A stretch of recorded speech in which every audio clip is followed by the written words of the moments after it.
नमस्कार, स्वागत है आप सभी का BIV स्टूडियो इंफोटेनमेंट कार्यक्रम में। मैं हूं आप सभी का दोस्त आनंद, जहां हर ध्वनि में छुपा है संस्कृति का स्वर और हर लफ्ज में बसी है भारत की चेतना।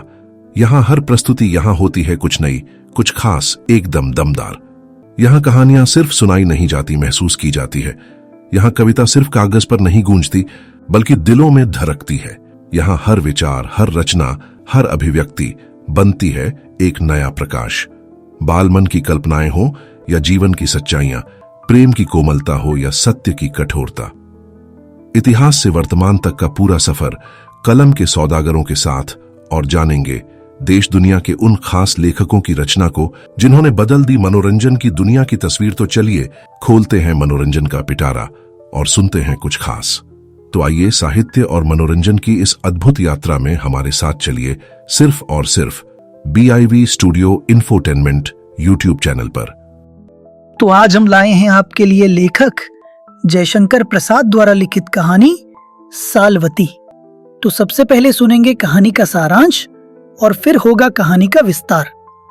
तो आइए सुनते हैं लेखक जयशंकर प्रसाद द्वारा लिखित कहानी सालवती का सारांश। कहानी सालवती, लेखक जयशंकर प्रसाद।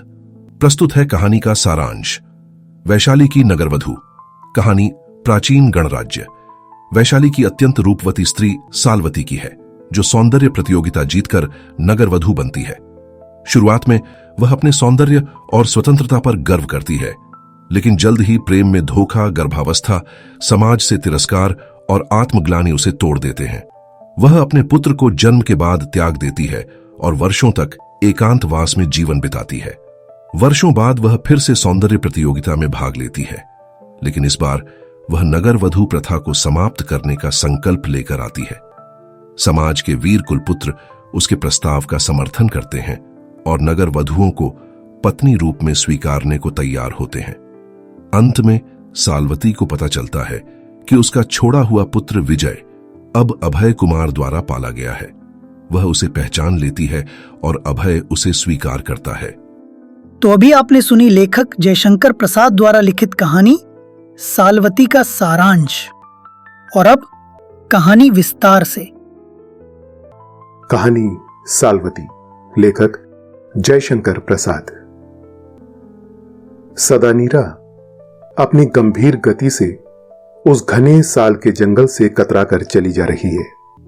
सालों की श्यामल छाया उसके जल को और भी नीला बना रही है, परंतु वह इस छायादान को अपनी छोटी छोटी विचियों से मुस्कुराकर टाल देती है। उसे तो ज्योत्सना से खेलना है। चैत की मतवाली चांदनी परिमल से लदी थी। उसके वैभव की ये उदारता थी कि उसके कुछ किरणों को जंगल के किनारे की फूस की झोपड़ी पर भी बिखरना पड़ा। उसी झोपड़ी के बाहर नदी के जल को पैर से छूती हुई एक युवती चुपचाप बैठी आकाश के दूरवर्ती नक्षत्रों को देख रही थी। उसके पास ही सत्तू का पिंड रखा था। भीतर के दुर्बल कंठ से किसी ने पुकारा, बेटी।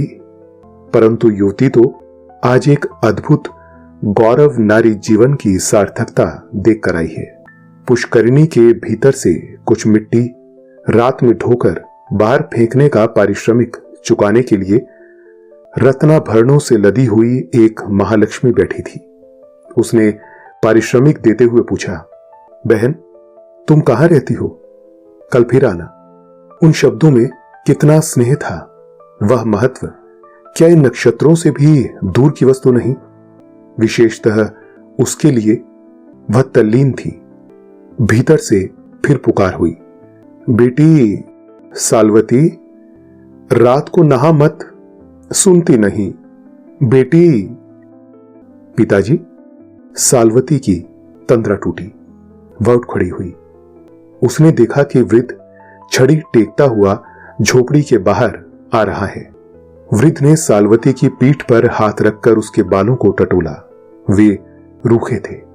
वृद्ध ने संतोष की सांस लेकर कहा, अच्छा है बेटी, तूने स्नान नहीं किया।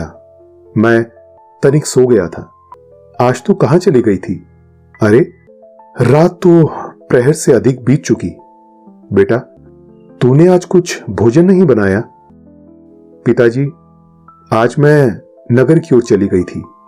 वहां पुष्करणी बन रही है, उसी को देखने। तभी तो बेटी तुझे विलंब हो गया।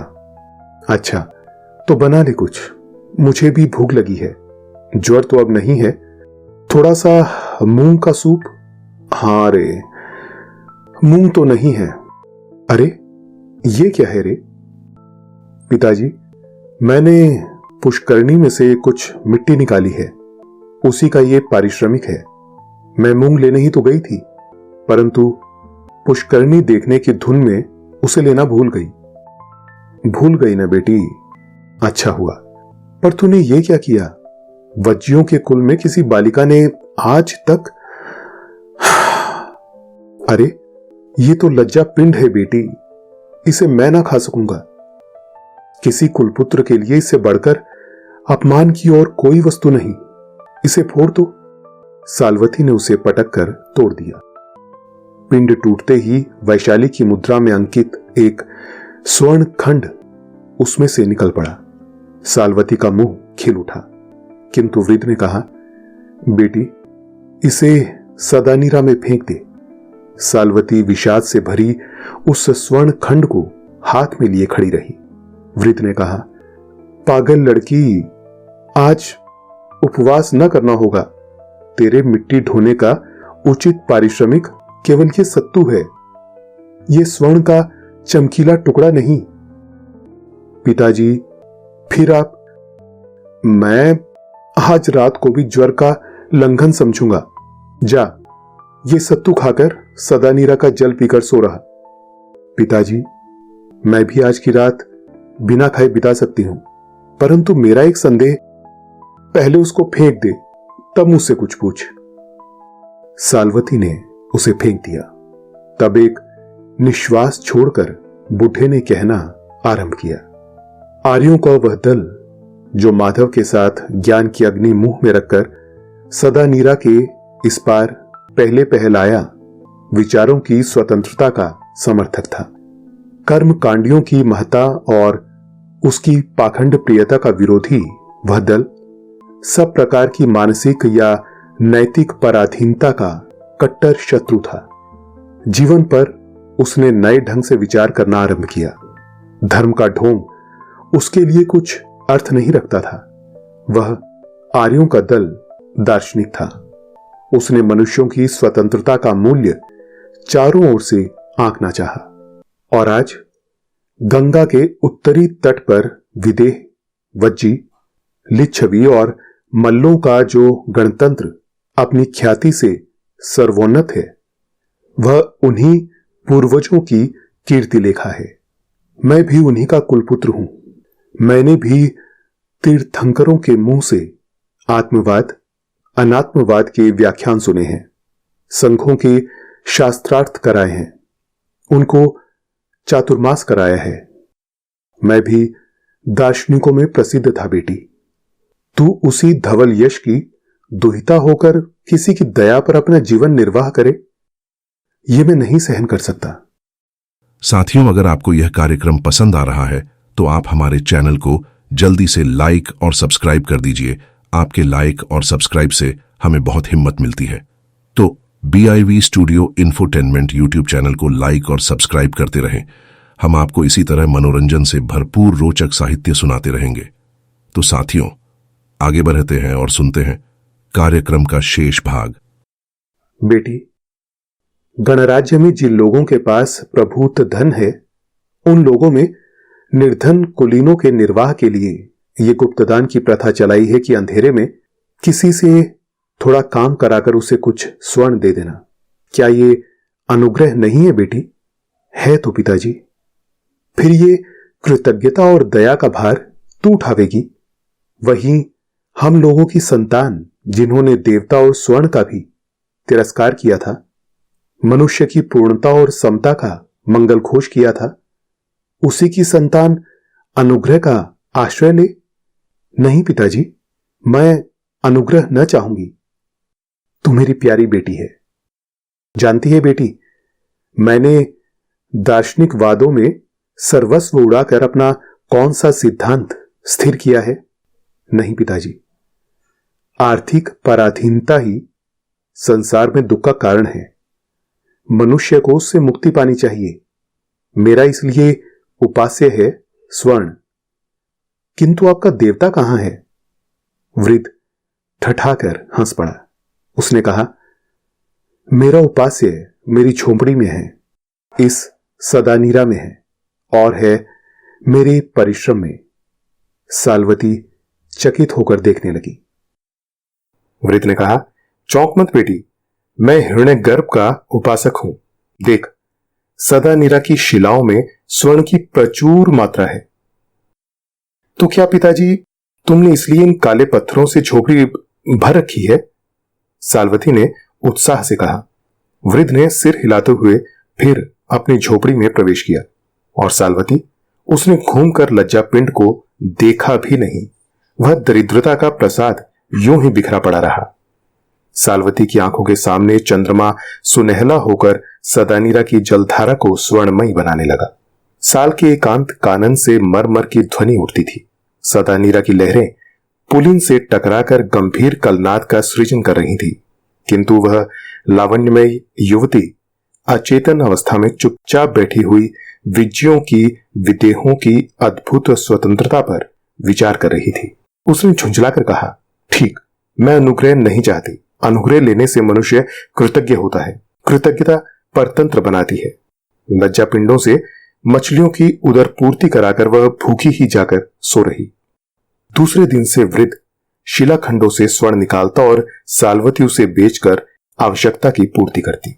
उसके साल कानन में चहल पहल रहती। अतिथि, आजीवक और अभ्यागत आते, आदर सत्कार पाते, परंतु ये कोई न जान सका कि ये सब होता कहां से है। वैशाली में धूम मच गई। कौतूहल से कुलपुत्र चंचल हुए, परंतु एक दिन ध्वल यश अपनी गरिमा में हंसता हुआ संसार से उठ गया। साल्वती अकेली रह गई। उसे तो स्वर्ण का उद्गम मालूम था। वह अपनी जीवनचर्या में स्वतंत्र बनी रही। उसका रूप और यौवन मानसिक स्वतंत्रता के साथ सदानीरा की धारा की तरह वेगपूर्ण था। वसंत की मज्जीरियों से पराग बरसने लगा। किसलय के करपल्लव से युवकों को आमंत्रण मिला। वैशाली के स्वतंत्र नागरिक आमोद प्रमोद के लिए उन्मत्त हो उठे। अशोक के लाल स्तवकों में मधुपों का मादक गुंजार नगर प्रांत को संगीतमय बना रहा था। तब कलशों में आस्व लिए दासों के वृद्ध, वसंत कुसुमालकृत युवतियों के दल कुलपुत्रों के साथ वसंतोत्सव के लिए वनों उपवनों में फैल गए। कुछ मंचले उस दूरवर्ती साल कानन में भी पहुंचे। सदानीरा के तट पर साल की निर्जन छाया में उनकी गोष्ठी जमी। इस दल में अन्य दलों की अपेक्षा एक विशेषता थी कि इनके साथ कोई स्त्री न थी।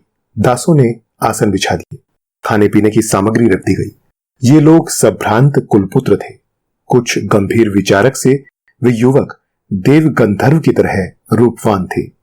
लंबी चौड़ी हड्डियों वाले व्यायाम से सुंदर शरीर पर दो एक आभूषण और काशी के बने हुए बहुमूल्य उत्तरीय रत्न जटित कटिबंध से कृपाणी, लच्छेदार बालों के ऊपर सुनहरे पतले पटबंध और वसंतोत्सव के प्रधान चिन्ह स्वरूप दूर्वा और मधुक पुष्पों की सुरचित मालिका। उनके मांसल भुजदंड, कुछ कुछ आसव पान से अरुणेत्र, तांबूल रंजित सुंदर अधर उस काल के भारतीय शारीरिक सौंदर्य के आदर्श प्रतिनिधि थे। वे बोलने के पहले थोड़ा मुस्कुराते, फिर मधुर शब्दों में अपने भावों को अभिव्यक्त करते थे। गिनती में वे 8 थे। उनके रथ दूर खड़े थे। दासों ने आवश्यक वस्तु सजाकर रथों के समीप आश्रय लिया। कुलपुत्रों का पान, भोजन और विनोद चला। एक ने कहा, भद्र, अभिनंद, अपनी वीणा सुनाओ। दूसरों ने भी इस प्रस्ताव का अनुमोदन किया। अभिनंद के संकेत पर दास ने उनकी वीणा सामने लाकर रख दी। अभिनंद बजाने लगा। सब आनंद मग्न होकर सुनने लगे। अभिनंद ने एक विश्राम लिया। लोगों ने साधु साधु कहकर उसे अभिनंदित किया। सहसा अश्वों के पट शब्द सुनाई पड़े। सिंधु देश के 2 धवल अश्वों पर, जिनके स्वर्णालंकार चमक रहे थे, चामर हिल रहे थे, पैरों में झांझें मधुर शब्द कर रही थी। दो उच्च पदाधिकारी माननीय व्यक्तियों ने वहां पहुंचकर उस गोष्ठी के लोगों को चंचल कर दिया। उनके साथ के अन्य अश्वारोही रथों के समीप ही खड़े रहे, किंतु वे दोनों गोष्ठी के समीप आ गए। कुलपुत्रों ने एक को पहचाना, वह था उपराजा अभय कुमार। उन लोगों ने उठकर स्वागत और नमस्कार किया। उपराजा ने अश्व पर से ही पूछा, कुलपुत्रों की शुभकामनाएं करते हुए मैं पूछ सकता हूं कि क्या कुलपुत्रों की प्रसन्नता इसी में है कि वे लोग अन्य नागरिकों से अलग अपने वसंतोत्सव का आनंद आप ही लें? उपराजा के हम लोग कृतज्ञ हैं। हम लोगों की गोष्ठी को वे प्रसन्नता से सुशोभित कर सकते हैं। हम लोग अनुग्रहित होंगे, किंतु मेरे साथ एक माननीय अतिथि है, पहले इनका परिचय करा दूं। बड़ी कृपा होगी। ये हैं मगधराज के महामंत्री, वैशाली का वसंतोत्सव देखने आए हैं। कुलपुत्रों ने मन में सोचा, महामंत्री चतुर है, रथ पर न चढ़कर अश्व की वल्गा उसने अपने हाथ में रखी है। विनय के साथ कुलपुत्रों ने दोनों अतिथियों को घोड़े से उतरने में सहायता दी। दासों ने दोनों अश्वों को रथ के समीप पहुंचाया और वैशाली के उपराजा तथा मगध के महामंत्री कुलपुत्रों के अतिथि हुए।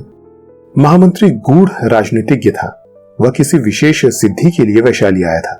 वह संस्थागार के राजकों की मनोवृत्ति का गंभीर अध्ययन कर रहा था।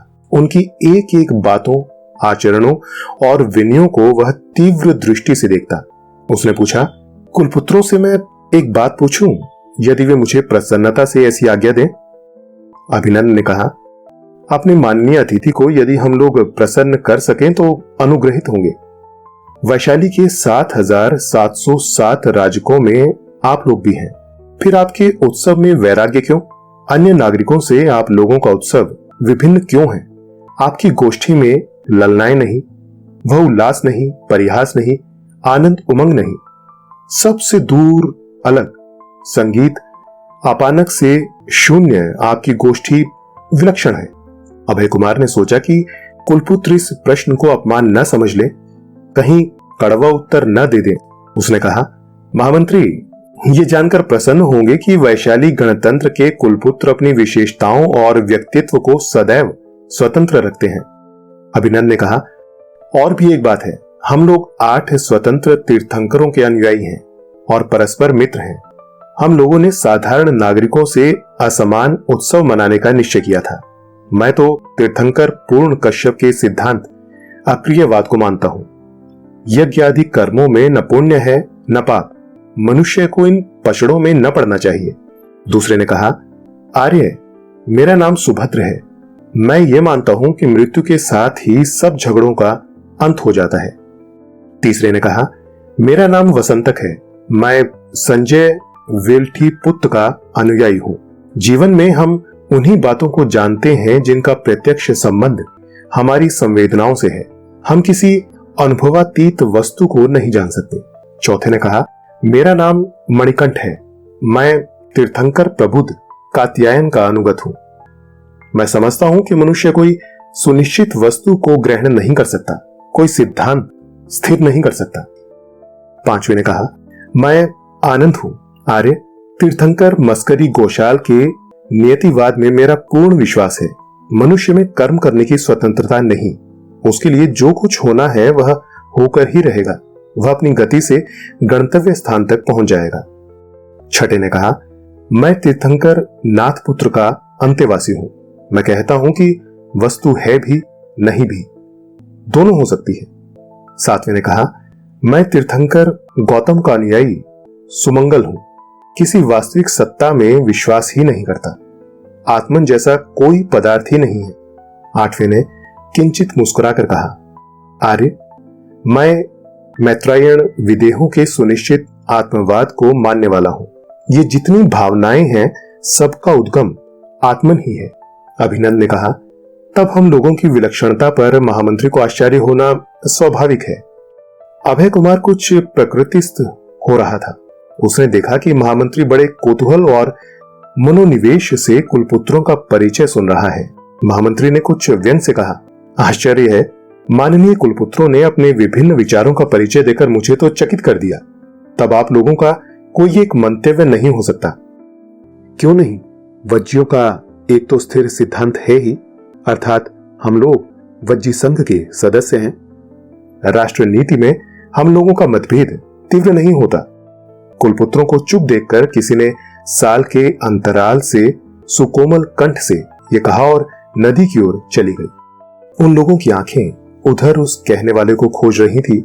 सामने से कलश लिए हुए सालवती सदा नीरा का जल भरने के लिए आती दिखाई पड़ी। मगध के महामंत्री को उस रूप लावण्यमयी युवती का यह उत्तर थप्पड़ सा लगा। उसने कहा, अद्भुत। प्रसन्नता से महामंत्री की विमूढ़ता का आनंद लेते हुए अभय कुमार ने कहा, आश्चर्य कैसा आर्य, ऐसा सौंदर्य तो मगध में मैंने कोई देखा ही नहीं। विजयों का संघ सब विभूतियों से संपन्न है। अंबापाली जिसके रूप पर हम लोगों को गर्व है, इस लावण्य के सामने तुच्छ है, और इसकी वाक्पटुता भी। किंतु मैंने सुना है कि अंबापाली वेश्या है, और ये तो। इतना कहकर अभय कुमार रुक सा गया। महामंत्री ने गंभीरता से कहा, तब ये भी कोई कुलवधू होगी? मुझे क्षमा कीजिए, ये तो पूछने से मालूम होगा। क्षण भर के लिए सब चुप हो गए। सालवती अपना पूर्ण घट लेकर करारे पर चढ़ रही थी। अभिनंद ने कहा, कल्याणी, हम लोग आपका परिचय पाने के लिए उत्सुक हैं। स्वर्गीय कुलपुत्र आर्य ध्वलयश की दुहिता सालवती के परिचय में कोई विचित्रता नहीं है। सालवती ने गंभीरता से कहा। वह दुर्बल कटी पर पूर्ण कलश लिए कुछ रुक सी गई थी। मैत्रायण्य ने कहा, धन्य है कुलपुत्रों का वंश। आज हम लोगों का प्रतिनिधि बनकर जो उचित उत्तर आपने मगध के माननीय महामंत्री को दिया है, वह कुलीनता के अनुरूप ही है। हम लोगों का साधुवाद ग्रहण कीजिए। क्या कहूं आर्य, मैं उतनी संपन्न नहीं हूं कि आप जैसे माननीय अतिथियों का स्वागत सत्कार कर सकूं। फिर भी जल फल फूल से मैं दरिद्र भी नहीं। मेरे साल कानन में आने के लिए मैं आप लोगों का हार्दिक स्वागत करती हूं। जो आज्ञा हो मैं सेवा करूं। शुभे, हम लोगों को किसी वस्तु की आवश्यकता नहीं। हम लोग आपकी उदारता के लिए कृतज्ञ हैं, अभिनंद ने कहा। किंतु मैं एक प्रार्थना करूंगा, महामंत्री ने सविनय कहा। आज्ञा दीजिए, यदि आप अन्यथा न समझें। कहिए भी। अभिनंद के हाथ में वीणा है, एक सुंदर आलाप की पूर्ति कैसे होगी? धृष्ट महामंत्री ने कहा। मुझे तो संगीत की वैसी शिक्षा नहीं मिली जिसमें आप प्रसन्न होंगे। फिर भी कलश रखकर आती हूं, निसंकोच भाव से कहकर सालवती चली गई। सब चकित थे। वेद से बुनी हुई डाली में थोड़े से फल लिए हुए सालवती आई और आसन के एक भाग में वह बैठ गई। कुलपुत्रों ने फल चखे और थोड़ी मात्रा में आसव भी। अभिनंद ने वीणा उठा ली। अभय कुमार प्यासी आंखों से उस सौंदर्य को देख रहा था। सालवती ने अपने गोत्र की छाप से अंकित अपने पिता से सीखा हुआ पद मधुर स्वर से गाना आरंभ किया। श्रोता मुग्ध थे। उस संगीत का विषय था जंगल, उसमें विचरने की प्राकृतिक स्वतंत्रता। वह अकृत्रिम संगीत किसी डाल पर बैठी हुई कोकिल के गान से भी विलक्षण था। सब मुग्ध थे। संगीत समाप्त हुआ, किंतु उसका स्वर मंडल अभी उस प्रदेश को अपनी माया से आच्छन्न किए था। सालवती उठ खड़ी हुई। अभय कुमार ने एक क्षण में अपने गले से मुक्ता की एकावली निकालकर अंजलि में ले ली और कहा, देवी, ये उपहार है। सालवती ने गंभीर भाव से सिर झुकाकर कहा, बड़ी कृपा है, किंतु मैं किसी के अनुग्रह का दान नहीं ग्रहण करती। और वह चली भी गई। सब लोगों ने आश्चर्य से एक दूसरे को देखा। अभय कुमार को उस रात्रि में निद्रा नहीं आई। वह सालवती का चित्र अपनी पुतलियों पर बनाता रहा। प्रणय का जीवन अपने छोटे छोटे क्षणों में भी बहुत दीर्घजीवी होता है। रात किसी तरह कटी। अभय कुमार वास्तव में कुमार था और था वैशाली का उपराजा। नगर के उत्सव का प्रबंध उसी के हाथ में था। दूसरा, प्रभात अपनी तृष्णा में लाल हो रहा था। अभय के हृदय में निदारुण अपमान भी चुभ रहा था, और चुभ रहा था उस दार्शनिक कुलपुत्रों का सव्यंगम परिहास, जो सालवती के अनुग्रह न लेने पर उसकी स्वतंत्रता की विजय समझकर और भी तीव्र हो उठा था। उन कुलपुत्रों की गोष्ठी उसी साल कानन में जमी रही। अभी उन लोगों ने स्नान आदि से निवृत्त होकर भोजन भी नहीं किया था कि दूर से तुर्यनाद सुनाई पड़ा। साथ में एक राजपुरुष उच्च कंठ से पुकारता था, आज अनंग पूजा के लिए विजयों के संघ में से सबसे सुंदरी कुमारी चुनी जाएगी। जिसको चुनाव में आना हो संस्थागार में 1 प्रहर के भीतर आ जाए। अभिनंद उछल पड़ा। उसने कहा, मैत्रायण, साल्वती को लिवा ले चलना चाहिए। ऐसा ना हो कि वैशाली के सबसे उत्तम सौंदर्य का अपमान हो जाए। किंतु वह अभिमानिनी चलेगी? यह तो विकट प्रश्न है। हम सब चलकर प्रार्थना करें। तो चलो। सब अपना दुकूल संभालते हुए साल्वती की झोपड़ी की ओर चल पड़े। साल्वती अपना नियमित भोजन चावल बना रही थी। उसके पास थोड़ा दूध और फल रखा था। उसने इन लोगों को आते देखकर सहज प्रसन्नता से मुस्कुराकर कहा, स्वागत। माननीय कुलपुत्रों को आतिथ्य ग्रहण करने के लिए मैं निमंत्रित करती हूं। उसने एक शुभ्र कंबल बिछा दिया। युवकों ने बैठते हुए कहा, किंतु हम लोग भी एक निमंत्रण देने आए हैं। साल्वती कुछ सोचने लगी। हम लोगों की प्रार्थना अनुचित न होगी, आनंद ने कहा। कहिए। वैशाली के नागरिकों ने एक नया निर्णय लिया है कि इस बार वसंतोत्सव की अनंग पूजा विजय राष्ट्र की सर्वश्रेष्ठ सुंदरी के हाथों से कराई जाए। इसके लिए संस्थागार में चुनाव होगा। तो इसमें क्या मैं परिवर्तन कर सकती हूं? साल्वती ने सरलता से पूछा। नहीं शुभे, आपको भी इसमें भाग लेना होगा। हम लोग आपको संस्थागार में ले चलेंगे और पूर्ण विश्वास है कि हम लोगों का पक्ष विजयी होगा। किंतु क्या आप लोगों का यह मुझ पर अनुग्रह न होगा जिसे मैं कदापि न ग्रहण करूंगी? नहीं भद्रे, यदि मेरे प्रस्ताव को बहुमत मिला तो क्या हम लोगों की विजय न होगी? और तब क्या हम ही लोग आपके अनुग्रहित न होंगे? साल्वती कुछ चुप सी हो गई। मैत्रायण ने फिर कहा, विचारों की स्वतंत्रता इसी में है कि वे स्पष्ट रूप से प्रचारित किए जाएं, न कि वे सत्य होते हुए भी दबा लिए जाएं। साल्वती सम्मान से अपने हृदय को अछूता न रख सकी। स्त्री के लिए उसके सौंदर्य की प्रशंसा कितनी बड़ी विजय है। उसने वृड़ा से कहा, तो क्या मुझे चलना ही होगा? यह हम लोगों के लिए अत्यंत प्रिय संदेश है। आनंद, तुम रथों को यहीं ले आओ और मैं समझता हूं कि सौंदर्य लक्ष्मी तुम्हारे रथ पर ही चलेगी। तुम होंगे उस रथ के सारथी। आनंद सुनते ही उछल पड़ा। उसने कहा, एक बात और भी। साल्वती ने प्रश्न करने वाली आंखों से देखा। आनंद ने कहा, सौंदर्य का प्रसाधन? मुझे कुछ नहीं चाहिए, मैं यूं ही चलूंगी और कुलपुत्रों के निर्णय की भी मैं परीक्षा करूंगी। कहीं वे भ्रम में तो नहीं है। थोड़ा जलपान करके सब लोग प्रस्तुत हो गए। तब साल्वती ने कहा, आप लोग चलें, मैं अभी आती हूं। कुलपुत्र चले गए। साल्वती ने एक नवीन कौशेय पहना, जूड़े में फूलों की माला लगाई और रथ के समीप जा पहुंची। सारथी को हटाकर आनंद अपना रथ स्वयं हाँकने लगा। उस पर बैठी थी साल्वती। पीछे उसके कुलपुत्रों के 7 रथ थे। जब वे संस्थागार के राजपथ पर अग्रसर हो रहे थे तब भीड़ में आनंद और आश्चर्य के शब्द सुनाई पड़े। सुंदरियों का मुख अवनत हुआ। इन कुलपुत्रों को देखकर राजा ने पूछा, मेरे माननीय दार्शनिक कुलपुत्रों ने ये रत्न कहां पाया? कल्याणी साल्वती कुलपुत्र धवल यश की एकमात्र दुहिता है। मुझे आश्चर्य है कि किसी कुलपुत्र ने अब तक इस कन्या रत्न के परिणय की प्रार्थना क्यों नहीं की। अच्छा, तो क्या मत लेने की आवश्यकता है? राजा ने गंभीर स्वर से पूछा। नहीं नहीं, साल्वती वज्य राष्ट्र की सर्वश्रेष्ठ कुमारी सुंदरी है। जनता का तुमुल शब्द सुनाई पड़ा। राजा ने 3 बार इसी तरह प्रश्न किया। सबका उत्तर वही था। साल्वती निर्विवाद विजयी हुई। तब अभय कुमार के संकेत पर 25 दास थालों में रत्नों के अलंकार, काशी के बहुमूल्य कौशे, अंगराग, तांबुल और कुसुम मालिकाएं लेकर उपस्थित हुए। अभय कुमार ने खड़े होकर संघ से प्रार्थना की, मैं इस कुलकुमारी के पाणी पीड़न का प्रार्थनी हूं। कन्या के पिता नहीं, इसलिए संघ मुझे अनुमति प्रदान करे। साल्वती के मुंह पर भय और रोष की रेखाएं नाचने लगी। वह प्रतिवाद करने जा रही थी कि मगध के महामंत्री के समीप बैठा हुआ मणिधर उठ खड़ा हुआ।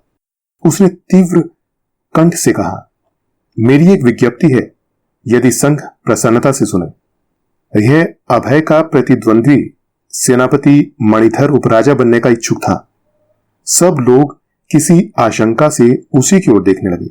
राजा से बोलने की आज्ञा पाकर उसने कहा, आज तक हम लोग कुलपुत्रों की समता का स्वप्न देखते हैं। उनके अधिकार ने संपत्ति और स्वार्थों की समानता की रक्षा की है। तब क्या उचित होगा कि ये सर्वश्रेष्ठ सौंदर्य किसी के अधिकार में दे दिया जाए? मैं चाहता हूं कि राष्ट्र ऐसी सुंदरी को स्वतंत्र रहने दे और वह अनंत की पुजारिन अपनी इच्छा से अपनी एक रात्रि की दक्षिणा 100 स्वर्ण मुद्राएं लिया करे। साल्वती विपत्ति में पड़ गई। उसने अपने दार्शनिक कुलपुत्रों की ओर रक्षा पाने के विचार से देखा, किंतु उन लोगों ने घटना के इस आकस्मिक परिवर्तन को सोचा भी न था।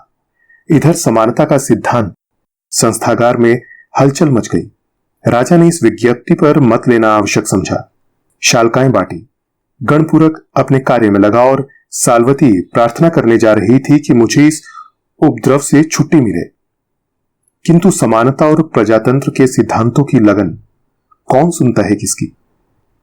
उधर एक व्यक्ति ने कहा, हम लोग भी अम्पाली के समान ही क्या वज्जीय राष्ट्र में एक सौंदर्य प्रतिमा नहीं स्थापित कर सकते जिससे अन्य देशों का धन इस राष्ट्र में आवे? अभय कुमार हतबुद्धि सा क्षोभ और रोष से कांप रहा था। उसने तीव्र दृष्टि से मगध के महामंत्री की ओर देखा। मंत्री ने मुस्कुरा दिया। गणपूरक ने विज्ञप्ति के पक्ष में बहुमत की घोषणा की। राजा ने विज्ञप्ति पर स्वीकृति दी। जब मत लिया जा रहा था तब साल्वती के मन की अवस्था बड़ी विचित्र हो रही थी। कभी तो वह सोचती थी पिता हिरण्य के उपासक थे, स्वर्ण ही संसार के प्रभु हैं, स्वतंत्रता का बीज हैं, वहीं 100 स्वर्ण मुद्राएं उसकी दक्षिणा है और अनुग्रह करेगी वही। तिस पर इतनी संवर्धना, इतना आदर। दूसरे क्षण उसके मन में यह बात खटकने लगती थी कि वह कितनी दयनीय है जो कुलवधु का अधिकार उसके हाथ से छीन लिया गया और उसने ही तो अभय का अपमान किया था। किस लिए? अनुग्रह न लेने का अभिमान। तो क्या मनुष्य को प्राय वही करना पड़ता है जिसे वह नहीं चाहता? उसी ने मगध के महामंत्री के सामने प्रजातंत्र का उत्कर्ष किया था। वही एक राज मगध का प्रतिनिधि यहां बैठा है।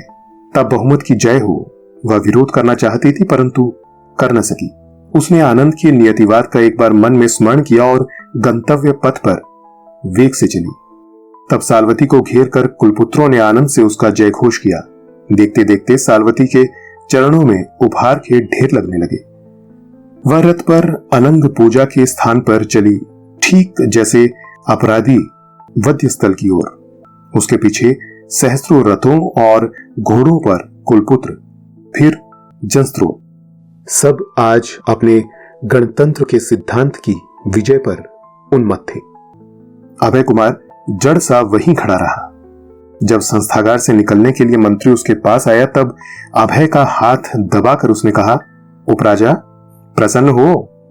महामंत्री, तुम्हारी कूटनीति सफल हुई, कहकर अभय ने क्षोभ से उसकी ओर देखा। आप लोगों का राष्ट्र सचमुच स्वतंत्रता और समानता का उपासक है। मैं साधुवाद देता हूं। दोनों अपने रथों पर चढ़कर चले गए।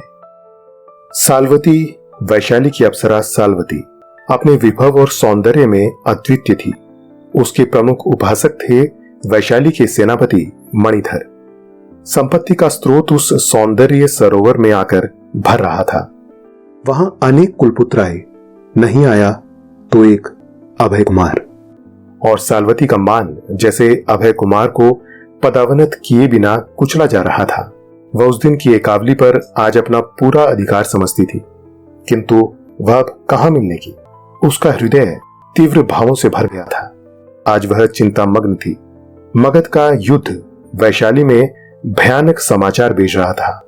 मगध की पूर्ण विजय के साथ यह भी समाचार मिला कि सेनापति मणिधर उस युद्ध में मारे गए। वैशाली में रोष और उत्साह छा गया। नई सेना का संचालन करने के लिए आज संस्थागार में चुनाव होने वाला है। नगर की मुख्य महिलाएं, कुमारियां उस सेनापति का अभिनंदन करने के लिए पुष्प रथों पर चढ़कर चली जा रही हैं।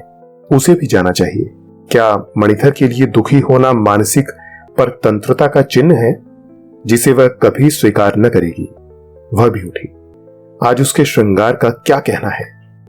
उसके अभिमान पर वह जी रही थी। वही उसका सौंदर्य कितने आदर और प्रदर्शन की वस्तु है। उसे सब प्रकार से सजाकर मणियों की झिलमिल में पुष्पों के सजे हुए रथ पर चढ़कर साल्वती संस्थागार की ओर चली। कुछ मनचले नवयुवकों का जयघोष विरोध के स्वर में लुप्त हो गया। वह पीली पड़ गई। साधारण नागरिकों ने चिल्लाकर कहा, इसी के संसर्ग दोष से सेनापति मणिधर की पराजय हुई। एक ने कहा, यह मणिधर की काल भुजंगिनी है। दूसरे ने कहा, यह वैशाली का अभिशाप है। तीसरे ने कहा, यह विचार स्वातंत्र के समुद्र का हलाहल है। साल्वती ने सारथी से कहा, रथ फेर दो। किंतु दूसरी ओर से अपार जनसमूह आ रहा था। बाध्य होकर साल्वती को राजपथ में एक और रुकना पड़ा। तुर्यनाद समीप आ रहा था। सैनिकों के शीर्षस्त्राण और भाले चमकने लगे। भालों के फलक उन्नत थे और उनसे भी उन्नत थे उन वीरों के मस्तक जो स्वदेश की स्वतंत्रता के लिए प्राण देने जा रहे थे। उस वीर वाहिनी में सिंधु देश के शुभ्र अश्वराज पर अभय कुमार आरूढ़ था। उसके मस्तक पर सेनापति का स्वर्णपट सुशोभित था। दाहिनी भुजा उठी हुई थी जिसमें नग्न खंग सारी जनता को अभिवादन कर रहा था और वीरों को रण निमंत्रण दे रही थी। उसके मुख पर सहज मुस्कान। फूलों की वर्षा हो रही थी। वज्जियों की जय के रणनाद से वायुमंडल गूंज रहा था। उस वीर श्री को देखने, उसका आदर करने के लिए कौन उत्सुक नहीं था। साल्वती भी अपने रथ पर खड़ी हो गई थी। उसने भी एक सुरचित माला लक्ष्य साधकर फेंकी और वह उस खंग से जाकर लिपट गई। जनता को भावोन्माद की अनुचरी है। सैकड़ों कंठ से साधु की ध्वनि निकली। अभय ने फेंकने वाली को देखा। दोनों के नेत्र मिले।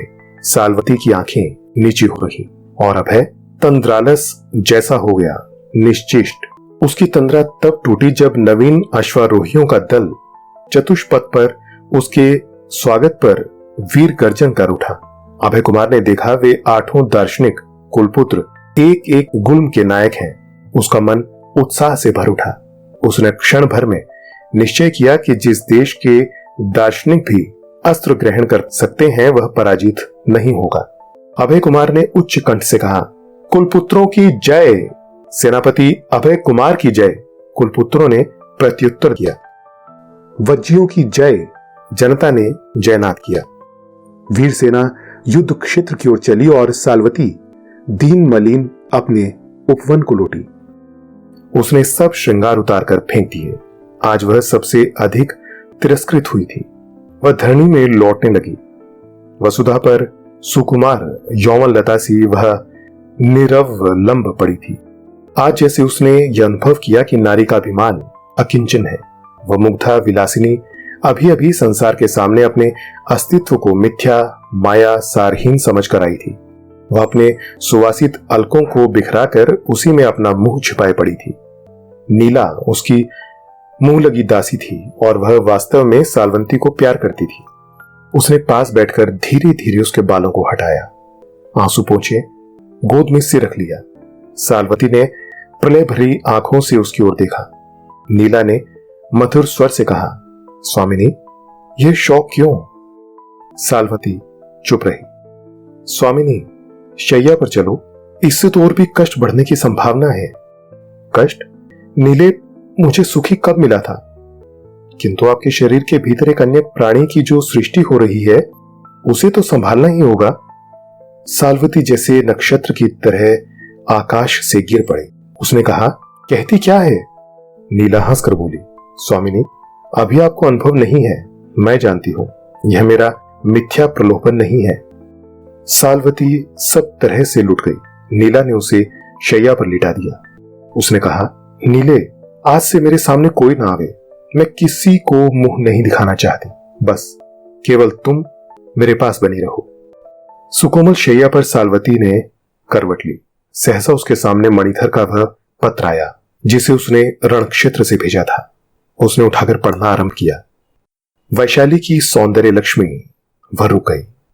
सोचने लगी, मणिधर कितना मिथ्यावादी था। उसने कल्पित सत्य को साकार बना दिया। वैशाली में जो कभी न था उसने मुझे वही रूपा जीवा बनाकर क्या राष्ट्र का अनिष्ट नहीं किया? अवश्य। देखो, आगे लिखता है, मेरा मन युद्ध में नहीं लगता है। लगता कैसे? रूप ज्वाला के शलभ, तुझे तो जल मरना था, तो उसे अपराध का दंड मिला, और स्वतंत्रता के नाम जो भ्रम का सृजन कर रही थी उसका क्या हुआ? मैं सालवन की विहंगिनी, आज मेरा सौंदर्य कहां है? और फिर प्रसव के बाद क्या होगा? वह रोती रही। सालवती के जीवन में रुदन का राज्य था। जितना ही वह अपने स्वतंत्रता पर पहले सहसा प्रसन्न हो रही थी, उतना ही उस मानिनी का जीवन दुखपूर्ण हो गया। वह गर्भवती थी, उपवन से बाहर न निकलती थी और न तो कोई भीतर आने पाता। सालवती ने अपने को बंदी बना लिया। कई महीने बीत गए, फिर से मधुमास आया, पर सालवती का वसंत जैसे सदा के लिए चला गया था। उसने उपवन की प्राचीर में से सुना जैसे कोई तूर्यनाद के साथ पुकार रहा था, वज्जियों की सर्वश्रेष्ठ सुंदरी अनंग पूजा। आगे वह कुछ न सुन सकी। वह रोष से मूर्छित थी। विषाद से उसकी प्रसव पीड़ा भयानक हो रही थी। नीला ने उपचार किया। वैद्य के प्रयत्न से उस रात्रि में सालवती को एक सुंदर सी संतान हुई। सालवती ने अपने यौवन वन के कुठार को देखा। द्वंद्व से वह तड़पने लगी। मोह को मान ने पराजित किया। उसने कोमल फूलों की टोकरी में अच्छे वस्त्रों में लपेटकर उस सुकुमार शिशु को एक और गोधूली की शीतल छाया में रखवा दिया। वैद्य का मुंह सोने से बंद कर दिया गया। उसी दिन सालवती अपने सुविशाल भवन में लौट गई और उसी दिन अभय कुमार विजयी होकर अपने पथ से लौट रहा था। तब उसे एक सुंदर शिशु मिला। अभय उसे अपने साथ ले गया। प्रतियोगिता का दिन था। सालवती का सौंदर्य दर्प जागरूक हो गया था। उसने द्राक्षास्व का घूंट लेकर मुकुर में अपनी प्रति छाया देखी। उसको जैसे अकारण संदेह हुआ कि उसकी फूलों की ऋतु बीत चली है। वह अपमान से भयभीत होकर बैठ गई। वैशाली विजय का उत्सव मना रही थी। उधर वसंत का भी समारोह था।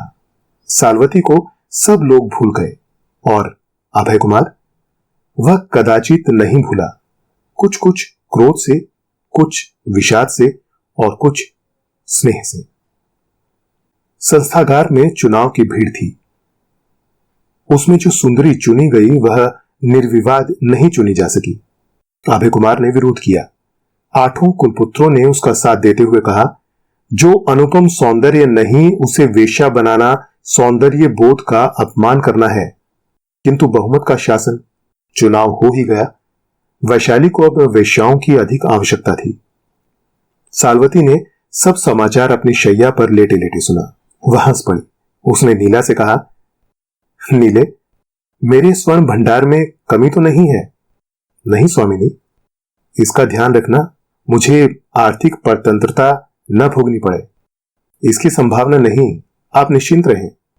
किंतु सालवती, हां, वह स्वतंत्र थी, एक कंगाल की तरह जिसके पास कोई अधिकार नियंत्रण अपने पर भी नहीं, दूसरों पर भी नहीं। ऐसे 8 वसंत बीत गए। अभय कुमार अपने उद्यान में बैठा था। एक शुभ्र शिला पर उसकी वीणा रखी थी। 2 दास उसके सुगठित शरीर में सुगंधित तेल मर्दन कर रहे थे।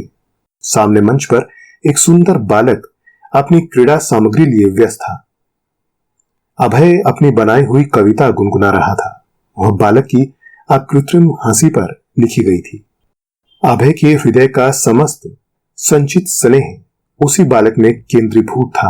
अभय ने पूछा, आयुष्मान विजय, तुम भी आज मल्लशाला में चलोगे ना? बालक क्रीड़ा छोड़कर उठ खड़ा हुआ, जैसे वह सचमुच किसी से मल्ल युद्ध करने के लिए प्रस्तुत हो। उसने कहा, चलूंगा और लड़ूंगा भी। अभय ठठाकर हंस पड़ा। बालक कुछ संकुचित सा हो गया। फिर सहसा अभय को स्मरण हो गया कि उसे और भी कई काम है। वह स्नान के लिए उठने लगा कि संस्थागार की सन्निपात भेरी बज उठी। एक बार तो उसने कान खड़े किए, पर फिर अपने में लीन हो गया। मगध युद्ध के बाद उसने किसी विशेष पद के लिए कभी अपने को उपस्थित नहीं किया। वह जैसे वैशाली के शासन में भाग लेने से उदासीन हो रहा था।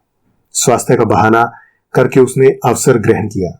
उसके मगध युद्ध के सहायक 8 दार्शनिक कुलपुत्र उसके अभिन्न मित्र थे। वे भी अविवाहित थे। अभय कुमार की गोष्ठी बिना सुंदरियों की जमात थी। वे भी आ गए। इन सबों के बलिष्ठ शरीरों पर मगध युद्ध के वीर चिन्ह अंकित थे।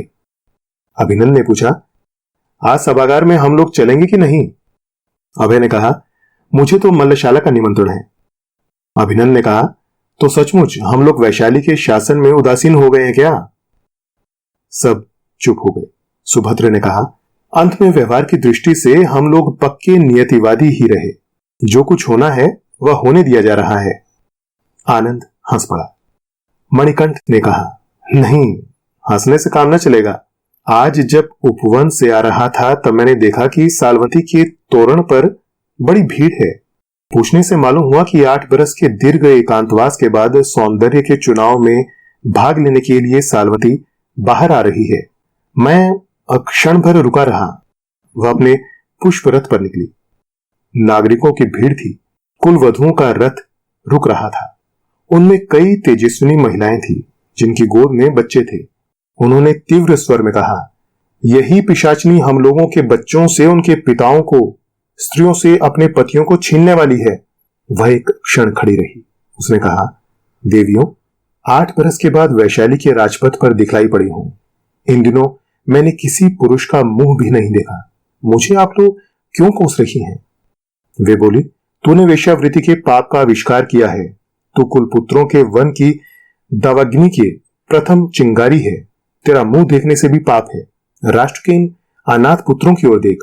पिशाचिनी, कई ने बच्चों को अपनी गोद में ऊंचा कर दिया। सालवती ने उन बच्चों की ओर देखकर रो दिया। रो दिया? अभिनंदन ने पूछा। हां हां, रो दिया। और उसने कहा, देवियों, मुझे क्षमा करें, मैं प्रायश्चित करूंगी। उसने अपना रथ बढ़वा दिया। मैं इधर चला आया। किंतु कुलपुत्रों से मैं सत्य कहता हूं कि सालवती आज भी सुंदरियों की रानी है। अभय कुमार चुपचाप विजय को देख रहा था। उसने कहा, तो क्या हम लोग चलेंगे? हां हां, अभय ने दृढ़ स्वर में कहा, और आवश्यकता होगी तो सब प्रकार से प्रतिकार करने में पीछे न हटेंगे। हां, न हटेंगे, दृढ़ता से कुलपुत्रों ने कहा। तो मैं स्नान करके अभी चला। रथों को प्रस्तुत होने के लिए कह दिया जाए। जब अभय स्नान कर रहा था तब कुलपुत्रों ने कहा, आज अभय कुछ अद्भुत काम करेगा। आनंद ने कहा, जो होना होगा वह तो होगा ही, इतनी घबराहट से क्या? अभय शीघ्र स्नानागार से लौट आया। उसने विजय को भी अपने रथ पर बैठाया। कुलपुत्रों के 9 रथ संस्थागार की ओर चले। अभय के मुख पर गंभीर चिंता थी और दुर्दमनीय दृढ़ता थी। सिंह द्वार पर साधारण जनता की भीड़ थी और विशाल प्रांगण में कुलपुत्रों की ओर महिलाओं की। आज सौंदर्य प्रतियोगिता थी। रूप की हाट सजी थी। 8 भिन्न आसनों पर वैशाली की वेश्याएं बैठनी थी। नवा आसन सूना था। अभी तक नई प्रार्थनी सुंदरियों में उत्साह था, किंतु सालवती के आते ही जैसे नक्षत्रों का प्रकाश मंद हो गया। पूर्ण चंद्रोदय था। सालवती आज अपने संपूर्ण सौंदर्य में यौवनावती थी। सुंदरियां हताश हो रही थी। कर्मचारियों ने प्रतियोगिता के लिए नाम पूछा, किसी ने नहीं बताया। उसी समय कुलपुत्रों के साथ अभय ने प्रवेश किया। मगध युद्ध विजेता का जय जयकार हुआ। सालवती का हृदय कांप उठा। न जाने क्यों वह अभय से डरती थी, फिर भी उसने अपने को संभाल कर अभय का स्वागत किया। युवक सौंदर्य के चुनाव के लिए उत्कंठित थे। कोई कहता था, आज होना असंभव है। कोई कहता, नहीं, आज सालवती के सामने इसका निर्णय होगा। परंतु कोई सुंदरी अपना नाम नहीं देना चाहती थी। सालवती ने अपनी विजय से मुस्कुरा दिया। उसने खड़ी होकर विनीत स्वर में कहा, यदि माननीय संघ को अवसर हो, वह मेरी विज्ञप्ति सुनना चाहें तो मैं निवेदन करूं। संस्थागार में सन्नाटा था। उसने प्रतिज्ञा उपस्थित की, यदि संघ प्रसन्न हो तो मुझे आज्ञा दें। मेरी यह प्रतिज्ञा स्वीकार करें कि आज से कोई स्त्री वैशाली राष्ट्र में वेश्या न होगी। कोलाहल मचा। और तुम अपने सिंहासन पर अचल बनी रहो। कुलवधुओं के सौभाग्य का अपहरण किया करो। महिलाओं के तिरस्कार पूर्ण शब्द आलिंद से सुनाई पड़े। धैर्य धारण करो देवियों। हां, तो इस पर संघ क्या आज्ञा देता है? सालवती ने साहस के साथ तीखे स्वर में कहा। अभय ने प्रश्न किया, क्या जो वेश्याएं हैं वे वैशाली में बनी रहेंगी और क्या इस बार भी सौंदर्य प्रतियोगिता में तुम अपने को विजेनी नहीं समझती हो?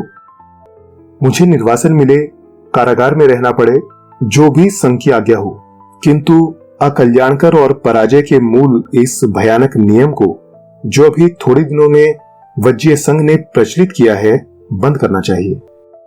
एक कुलपुत्र ने गंभीर स्वर में कहा, क्या राष्ट्र की आज्ञा से जिन स्त्रियों ने अपना सर्वस्व उसकी इच्छा पर लुटा दिया, उनके राष्ट्र निर्वासित करेगा, दंड देगा? गणतंत्र का ये पतन?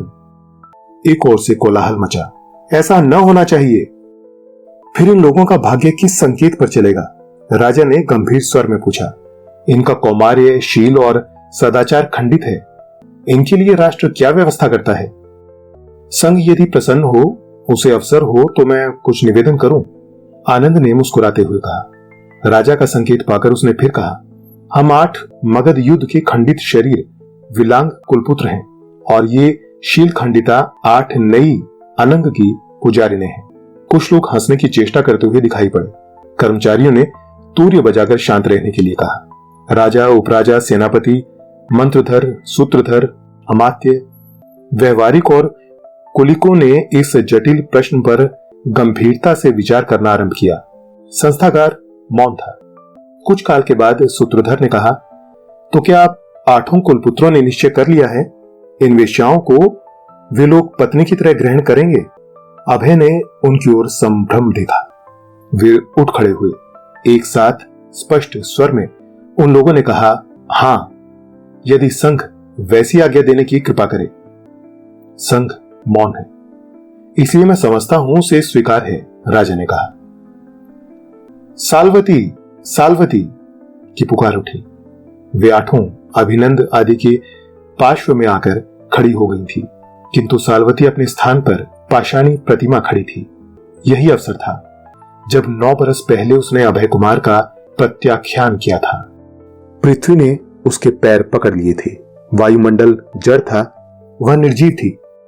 सहसा अभय कुमार ने विजय को अपनी गोद में उठाकर कहा, मुझे पत्नी तो नहीं चाहिए, हाँ, इस बालक की मां खोज रहा हूं, जिसको प्रसव रात्रि में ही उसकी मानिनी मां ने लज्जा पिंड की तरह अपनी सौंदर्य की रक्षा के लिए फेंक दिया था। उस चतुर वैद्य ने इसकी दाहिनी भुजा पर एक अमिट चिन्ह अंकित कर दिया था। उसे यदि कोई पहचान सके तो वह इसे अपनी गोद में ले। साल्वती पागलों की तरह झपटी। उसने चिन्ह देखा और देखा उस सुंदर मुख को। वह अभय के चरणों में गिरकर बोली, यह मेरा है देव, क्या तुम भी मेरे होंगे? अभय ने उसका हाथ पकड़कर उठा लिया। जयनाथ से संस्थागार मुखरित हो रहा था। दोस्तों, कैसा लगा आपको हमारा यह मनोरंजन से भरपूर कार्यक्रम? कमेंट करके हमें जरूर बताएं। और हां, अगर कोई खास कविता, कहानी, जीवन परिचय, उपन्यास आदि आपको सुनना है तो हमें कमेंट करके बताएं। हम आप तक पहुंचाएंगे आपकी पसंद का मनोरंजन से भरपूर कार्यक्रम सिर्फ और सिर्फ BIV studio infotainment YouTube channel पर। आप सबके सहयोग के लिए बहुत बहुत आभार। नमस्कार।